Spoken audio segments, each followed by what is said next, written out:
세상에 완벽한 사람은 없습니다. 누구나 잘못도 하고 누구나 실수도 하며 살아가고 있습니다. 그럼에도 불구하고 우리 안에는 좀 부끄러움 없이 살아가고자 하는 그 마음이 누구에게나 또 있습니다. 잘못하고 실수할 수 있습니다. 그러나 잘못했으면 반성을 해야 하고 실수했으면 다음에는 똑같은 실수하지 않도록 반복하지 말아야 합니다. 그런데 우리는 늘 똑같은 실수를 반복하고 똑같은 잘못을 계속해서 저지르고 있습니다. 좀 안타까운 일이지요. 사도 바울을 묵상하면서 예수님의 사람의 삶에 대해서 다시 한번 생각해 봅니다. 어떻게 살아야 자신을 본받으라고 말을 할 수 있을까? 어떻게 살아야 하나님과 사람 앞에서 부끄러움 없이 살았노라고 말할 수 있을까요? 이 바울이 가이사랴에서 3번의 재판을 받습니다. 이 벨릭스 총독에게 첫 번째고, 두 번째는 베스도 총독에게, 그리고 세 번째는 아그리빠 왕 앞에서 재판을 받습니다. 오늘 본문 24장은 이 벨릭스 총독 앞에서 재판을 받는 이야기입니다. 재판을 받는다는 것은 결코 좋은 일이 아닙니다. 바울은 이 재판을 받기 위해서 2년 동안 감옥에 머무르게 됩니다. 여러분들은 어떤 삶이 더 좋겠다고 생각이 되십니까? 돌에 맞아서 죽을 위기를 지나고 매일처럼 매를 맞고 쫓겨다니는 그런 삶이 좋겠습니까? 아니면 감옥에 들어가서 아무것도 하지 않고 기다리면서 2년 동안 인내를 기르는 삶이 더 좋겠습니까? 사실 감옥 안이든 밖이든 이 무슨 의미가 있습니까? 자신의 삶을 오직 예수님을 위해서 살아가는 바울에게는요, 감옥 안에 있든 밖에 있든 다를 것이 없습니다. 오직 예수 그리스도의 복음을 전하는 일에 집중할 뿐입니다. 바울을 죽이려고 시도했던 40명의 사람들이 실패를 했습니다. 그러자 대제사장들과 장로들의 무리들이 가이사랴에 와서 벨릭스 총독에게 바울을 고소하며 재판을 합니다. 이때 더둘로라는 변호사를 대동했습니다. 더둘로가 3가지 제목으로 바울을 고소합니다. 첫째는 유대인을 소욕해 했다는 죄였습니다. 둘째는 바울이 나사렛 이단의 괴수라 하는 제목이었고, 셋째는 바울이 성전을 모독했다라고 고소합니다. 아마도 로마 사람들을 가장 거슬렸던 제목은 소요를 일으켰다는 말일 것입니다. 소요를 일으키게 되면 정치적으로 불안하게 되기 때문이죠. 그러나 유대인들에게 있어서 가장 큰 제목은 성전을 모독했다라는 것입니다. 입장이 다릅니다. 더둘로는 바울을 연병에 걸렸다고 말을 합니다. 전염병을 가진 사람처럼 이 사람이 가는 곳마다 세상을 시끄럽게 한다, 이렇게 말하는 거예요. 그러니까 더둘로는 자신의 의도와는 상관없이, 자신은 바울을 나쁘다고 미쳤다고 얘기를 하지만, 연병에 걸렸다고 얘기하지만 다른 의미를 갖고 있습니다. 그리스도인들은 사실 전염병을 가진 게 맞습니다. 그리스도인은 어디를 가든 사랑을 나눕니다. 하나님이 사랑이시기 때문에 그렇습니다. 그리스도인은 어디를 가든 예수 그리스도의 복음을 전합니다. 이것이 그리스도인에게 주어진 사명이기 때문에 그렇습니다. 그리스도인은 세상의 가치를 따라 움직이지 않습니다. 오직 하나님의 말씀을 중심으로 살아가기 때문입니다. 그러므로 그리스도인이 있는 곳은 늘 시끄러울 수밖에 없습니다.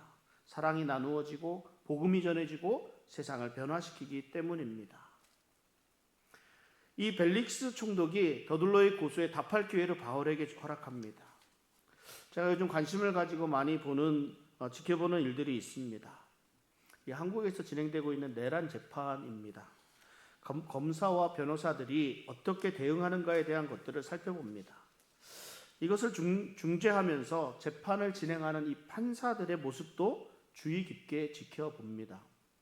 이들이 어떻게 자기의 주장을 펼쳐가는지, 어떻게 증인을 이용해서 당신의 입장에 유리한 증언을 받아내는지, 어떻게 원고와 피고의 중간에서 재판을 공정하게 진행하는지, 옳고 그름, 진리와 비진리, 참과 거짓을 떠나서 이들이 재판에 임하는 모습을 통해서 많은 것을 배우게 됩니다. 여러분, 성경에는요, 이 재판정에 대한 그 재판정을 배경으로 하는 말씀들이 정말 많이 있습니다. 하나님 앞에서 사탄은 참소하는 자로 등장합니다. 하나님이 재판장이 되시고 사탄은 고소인이 됩니다. 마지막 심판의 날에 예수님은 우리의 대변인, 다시 말해서 우리의 변호사로 우리를 변론해 주십니다. 그러니까 재판에 관계된 말씀이 얼마나 많은지 모릅니다. 좌로나 우로나 치우치지 말라. 그럼 치우치면 안 된다. 공의로 재판을 해야 된다. 뭐 이런 말씀들이죠. 우리 삶이 늘 재판정에 서 있는 것과 사실은 마찬가지입니다. 때로는 나를 변호하고 때로는 상대를 정죄하고 비판하기도 합니다. 무슨 일에든 판단하고 결정을 해야 합니다. 그러니까 우리는 어떤 상황과 환경 속에서도 우리가 하나님의 자녀라는 사실을 잊어서는 안 됩니다. 우리의 판단, 우리의 결정의 기준은 하나님의 말씀이 되어야 합니다. 많이 가진 자에게 유리하게, 적게 가진 자에게 불리하게 판단해서는 안 되겠지요. 지혜로운 사람은 하나님의 말씀을 기준으로 세상을 바라봅니다. 그리고 우리가 하나님 앞에서 혹은 사람 앞에서 늘 부끄러움 없는 삶을 살아야 합니다. 그래야 자신 있게 내 주장을 펼 수가 있습니다. 바울이 담대하게 선포할 수 있는 것은 하나님과 사람 앞에 부끄러움 없는 삶을 살았기 때문입니다. 하나님의 부르심에 순종하는 삶을 살아왔기 때문에 부끄러움 없이 자신의 주장을 펼 수 있는 겁니다. 오늘 본문을 통해서 우리는 세상의 가치를 가지고 재판을 대하는 더둘로와 또 하나님의 말씀으로 대항하는 바울의 일에 치열한 논쟁을 접하게 됩니다. 이 둘의 재판장을 대하는 태도부터가 좀 다르거든요. 사도행전 24장 3절에 이렇게 말씀합니다. 벨릭스 각하여 우리가 당신을 힘입어 태평을 누리고 또 이 민족이 당신의 선견으로 말미암아 여러 가지로 개선된 것을 우리가 어느 모양으로나 어느 곳에서나 크게 감사하나이다. 제가 그렇게 보려고 봐서는 그런지 모르겠지만 더둘로는 이 재판장을 존경한다기보다는 아부를 하고 있는 거죠. 아부를 하고 있는 겁니다. 그런데 반면에 바울은 어떻습니까? 10절에 이렇게 말씀합니다. 총독이 바울에게 머리로 표시하여 말하라 하니 그가 대답하되 당신이 여러 해 전부터 이 민족의 재판장 된 것을 내가 알고 내 사건에 대하여 기꺼이 변명하나이다. 그러니까 총독이 재판장이라는 것을 인정하면서 간단하게 예의와 존경만을 표현합니다. 여러분, 이 거짓된 사람은요, 그 말에 언제나 과장이 있습니다. 재판의 자리는 잘잘못을 가리는 자리입니다. 진실이 요구되는 자리입니다. 아부하는 말, 과장된 말보다 진실한 언어를 사용해야 합니다. 사람들은 옳은 것을 옳다 하고 잘못된 것을 잘못된 것이라 하는 것에 대해서 좀 많이 어려워합니다. 왜 그럴까요? 옳고 그름이 사람의 관점에 따라 변하기 때문에 그렇습니다. 빨간색과 파란색이 다릅니다. 빨간색 안경을 쓰고 보면 모든 것이 빨간색으로 보입니다. 파란색 안경을 쓰고 보면 모든 것이 파란색으로 보입니다. 그러니까 똑같은 사건을 보고도 빨간색과 파란색으로 다르게 설명을 합니다. 그리고 다 각자 자기들에게 유리하게 해석합니다. 그러니까 많은 사람들이 내가 생각하는 것을 말하기보다 또 내게 유리한 것을 말하는 것에 익숙합니다. 그러니까 내게 가까운 사람의 말에 동조해야 그 안에서 떡고물이라도 좀 떨어지겠죠. 내가 손해를 보면서까지도 난 진리를 지켜야 할 그런 사명감, 이런 건 저에게 없습니다. 그저 적당히 눈 감아주면 내게도 떨어지는 게 좀 있습니다. 이것이 세상을 살아가는 지혜입니다. 세상을 살아가는 지혜. 그런데요, 의외로 그렇지 않은 사람들이 많이 있습니다. 내가 손해를 보더라도 바른 길을 걸어가려고 하는 사람들이 많습니다. 보이지 않는 곳에서 질서를 지켜가는 사람들이 많습니다. 그런데 간혹 나는 그렇게 살지 못한다고 하더라도 그런 사람들을 보면 감동을 받고 바른 길을 걸어가야 한다고 생각은 합니다. 생각은 해요. 잘못된 것은 잘못되었다고, 잘한 것은 잘했다고, 아닌 것은 아니라고 칭찬할 것은 칭찬할 수 있어야 합니다. 비록 상대가 내게 우호적인 사람이든 그렇지 않은 사람이든 관계없이 말입니다. 바울이 그랬습니다. 바울은 더둘로의 고소가 사실이 아니라는 것을 논리적으로 반박합니다. 바울은 내가 예루살렘에 온 지가 열흘밖에 안 되었다고 말합니다. 그리고 성전에서 내가 변론한 것을 본 사람이 그 누구도 보지 못했다, 아무도 없다 말합니다. 예루살렘에 온 시간도 얼마 안 되고 내가 누구와 변론한 적이 없으니까 성전에서건 회당에서건 내가 소요를 일으키고 변론한 적이 없다, 이렇게 딱 잘라서 말을 합니다. 대제사장과 장로들에게는 그들이 한 고소에는 이 증거가 없었거든요. 바울은 실제로 하지 않았고 일어나지 않은 일들이니까 이들의 고소 내용을 모두 부정합니다. 그러나 또 자신이 한 일은 했다고 하는 사람이 바울입니다. 바울이 인정하는 것 세 가지가 있습니다. 사도행전 24장 14절 15절 말씀인데요. 그러나 이것을 당신께 고백하리이다. 나는 그들이 이단이라 하는 도를 따라 조상의 하나님을 섬기고 율법과 선지자들의 글에 기록된 것을 다 믿으며 그들이 기다리는 바 하나님께 향한 소망을 나도 가졌으니 곧 의인과 악인의 부활이 있으리라 함이니이다. 이건 바울의 믿음의 고백입니다. 그런데 이 사실에 잘못된 것이 없습니다. 유대인들도 다 이와 같이 믿고 있습니다. 유대인들 또한 하나님을 믿고 말씀을 믿고 부활을 믿습니다. 그러니까 이것이 죄가 될 수가 없잖아요. 그러니까 예루살렘의 천부장도 바울을 군중 속에서 이렇게 건져낸 후에 조사할 때 바울에게서 체포할 만한, 감금할 만한 죄를 발견하지 못했습니다. 오히려 로마 시민권자인 이 바울을 보호하기 위해서 470명 그 군인까지 동원해서 가이사랴에까지 호송해 왔던 겁니다. 바울이 자신을 고소한 대제사장과 장로들에 대해서 인정할 것은 인정하고 부정할 것은 부정합니다. 법정에서 자신의 그런 주장을 확실하게 증언하는 이 바울의 모습이 좀 놀랍지 않습니까? 근데 바울의 주장 가운데 가장 놀라운 것은 바로 이 부분이었어요. 오늘 우리가 함께 읽은 본문 사도행전 24장 16절 이 말씀을 다시 한번 읽어보겠습니다. 다시 한번 같이 읽습니다. 이것으로 말미암아 나도 하나님과 사람에 대하여 항상 양심의 거리낌이 없기를 힘쓰나이다. 아멘. 이 바울이 재판을 받기 위해서 무엇인가 자기에게 유리하도록 바꾸려고 했다든지 아니면 잘못된 거짓말을 하지 않았다는 것입니다. 많은 사람들이 없는 것을 있다 하고 자기가 한 행동을 하지 않았다고 합니다. 많은 사람들이 그 상황에 따라 그 주장이 달라지는 걸 봅니다. 진실하지 못합니다. 이기기 위해서는 무엇인들 못하겠느냐고 합니다. 그래서 재판에서는 증거가 참 중요합니다. 이 증거를 어떻게 활용하느냐 하는가에 따라 재판의 결과에 크게 영향을 미치기 때문입니다. 요즘에는 CCTV라는 것이 있고 차에도 대시캠도 달고 다니고 해서 이 단순히 기억에만 의존하지 않기 때문에 거짓을 말하기도 참 힘들어졌습니다. 나중에는 다 드러나게 되어 있습니다. 거짓은 거짓을 낳는다고 합니다. 거짓을 말하면 그 순간은 모면할 수 있습니다. 그러나 그 다음은 어떻게 됩니까? 그 거짓을 보완하기 위해서 또 다른 거짓말을 하게 됩니다. 사람들은 눈에 보이는 순간을 피하기 위해서 눈에 보이는 당장의 이익을 위해서 순간 거짓을 말하고 아부를 하기도 합니다. 그런데 얼마 지나지 않아서 금방 자기 말에 대한 책임을 져야 합니다.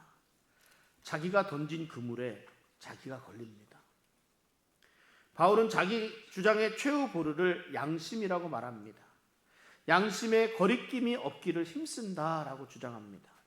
제가 이렇게 계속해서 진실되게 살아가야 한다고 이렇게 열심히 말씀을 드려도 사실 세상을 살아가는데 진실되게 살아가기가 어렵다는 거 저도 잘 알고 있습니다. 양심대로 살 수가 없는 세상이라 합니다. 그래서 어떤 사람들은 양심을 집에 두고 다닌다고 합니다. 아침에 양심 꺼내 놨다가 가서 사회생활을 하고 집에 돌아와서 다시 양심을 이렇게 다시 넣는데요. 양심에 거리낌이 없이 산다는 것이 정말 어렵다는 말입니다. 그래서 우리는 늘 괴로워합니다.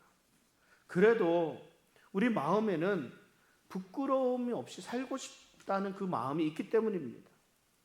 여러분 윤동주라는 시인 아십니까? 윤동주라는 시인의 서시에 이런 부분이 있습니다. 아시죠? 죽는 날까지 하늘을 우러러 한 점 부끄럼 없기를 잎새에 있는 바람에도 나는 괴로워했다. 이 마음으로는 내가 부끄러움 없이 살아야 되는데 사실은 모두가 부끄러워하면서 살기 때문에 내가 괴로운 거예요.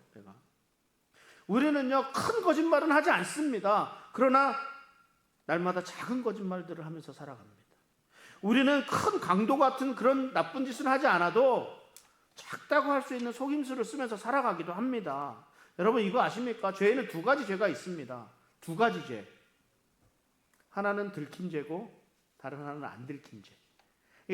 감옥 안에서 죄값 치르고 살고 있는 사람들은 들킨 죄를 짓고 사는 사람들이고 그 외의 사람들은 안 들킨 죄를 짓고 사는 사람들이라고 말합니다. 그러니까 누구나 저마다 부끄러운 양심을 가슴에 품고 살아가고 있습니다. 우리들이요. 그런데 바울이 자기는 양심에 거리낌이 없다고 말합니다. 바울은 하나님과 사람 앞에서 부끄러움이 없다고 말합니다. 바울은 이 사실을 자신의 양심에 비추어 봅니다.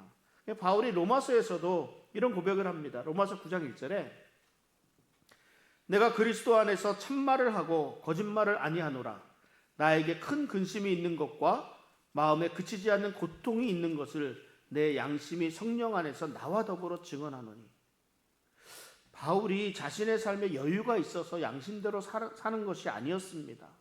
바울은 언제나 손해를 보고 매를 맞고 고난을 당한 그 돌에 맞는 고난의 삶이었지만 언제나 떳떳했습니다. 바울이 믿음의 사도로 인정을 받는 것은 바울의 삶이 고난의 연속이었지만 그럼에도 불구하고 자신에게 주어진 복음 전하는 그 사명, 복음을 계속해서 전해왔기 때문입니다. 왜 우리가 잘하면 잘한다고 하고 잘못하면 잘못한다고 분명하게 말하지 못합니까? 왜 우리가 옳은 것은 옳다 하지 못하고 잘못된 것은 잘못된 것이라고 분명하게 말하지 못하고 있습니까? 왜 우리에게 이렇게 힘이 없습니까?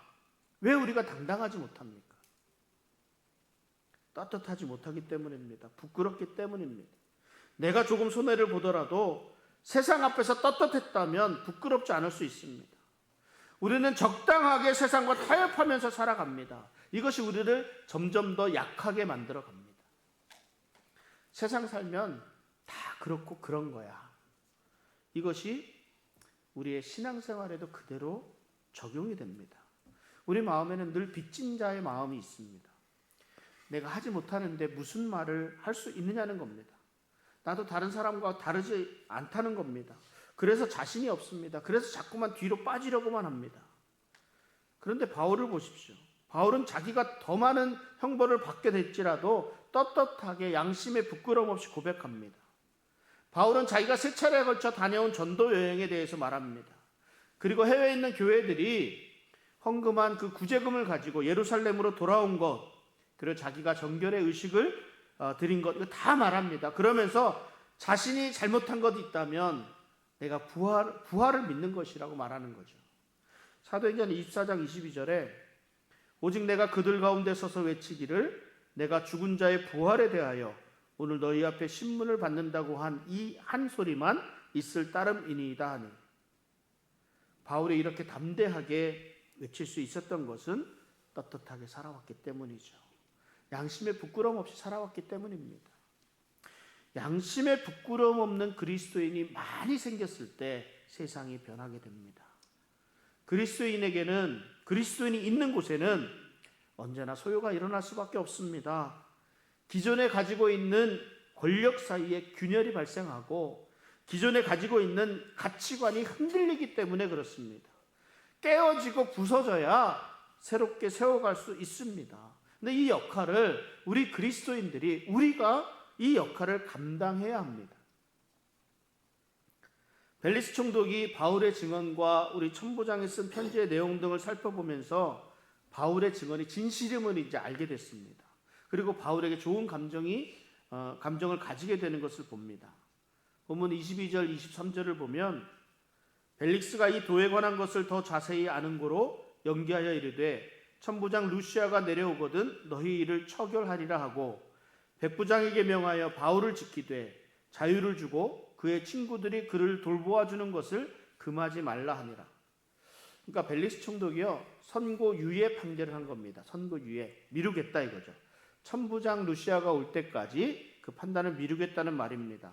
이것이 이 바울에게는요 사실 놀라운 축복이나 마찬가지입니다. 왜냐하면 바울이 군대 진영을 나가게 되면 자신을 죽이기 전에는 먹지도 자지도 않겠다는 40여 명이 그냥 눈 뜨고 밖에서 기다리고 있기 때문에 그렇습니다. 이 총독의 보류 판정은 바울에게는 살해 위험으로부터 보호받게 되는 좋은 결과를 가지게 된 것이죠. 그리고 또 한 가지, 총독은 바울에게 자유를 허락했습니다. 감옥 안에서 친구들이 자유롭게 왕래하도록 했습니다. 그러니까 지금으로 말하면 가택연금 정도로 할 수 있을 것 같습니다. 하나님이 총독을 통하여 바울을 보호하고 또 바울에게 자유롭게 활동할 수 있는 길을 열어주셨습니다. 참 놀랍죠.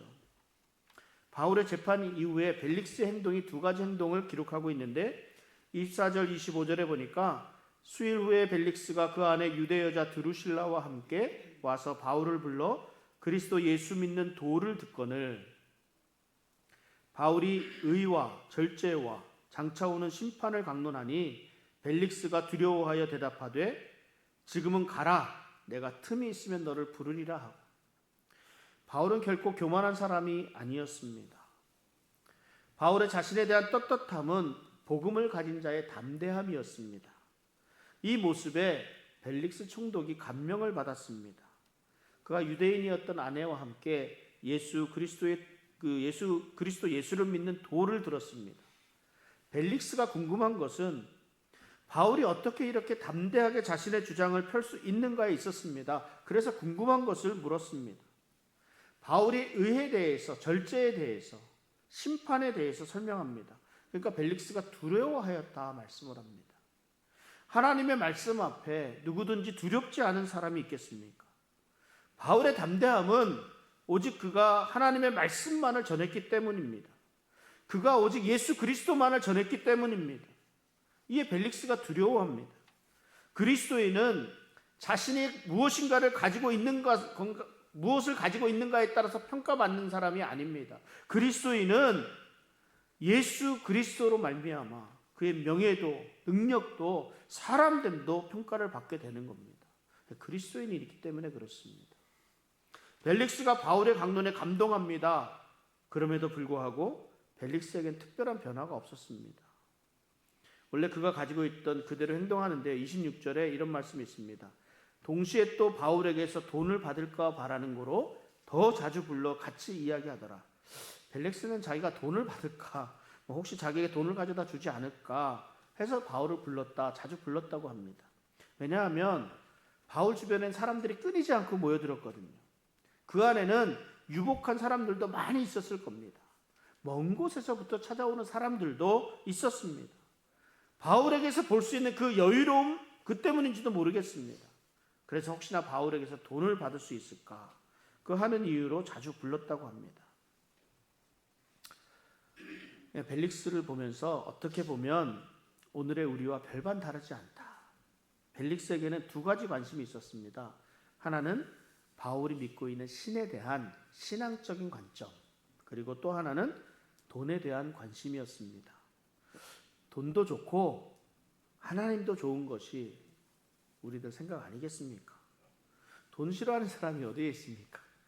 그런데 예수님은 우리에게 이렇게 말씀하셨습니다.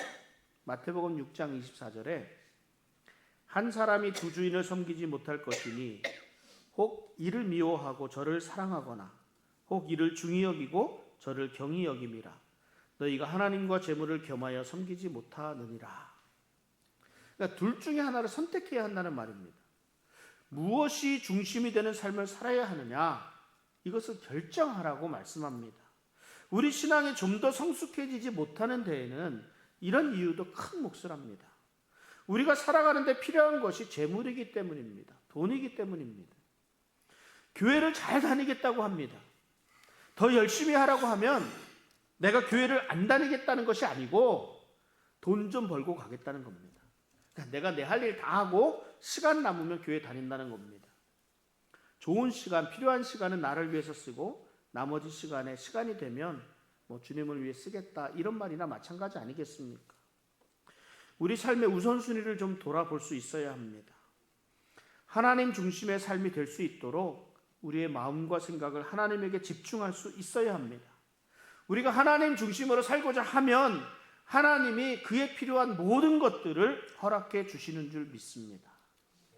우리가 가장 좋아하는 돈은 물론이고 건강도, 우리의 행복까지도 더하여 주실 줄을 믿습니다.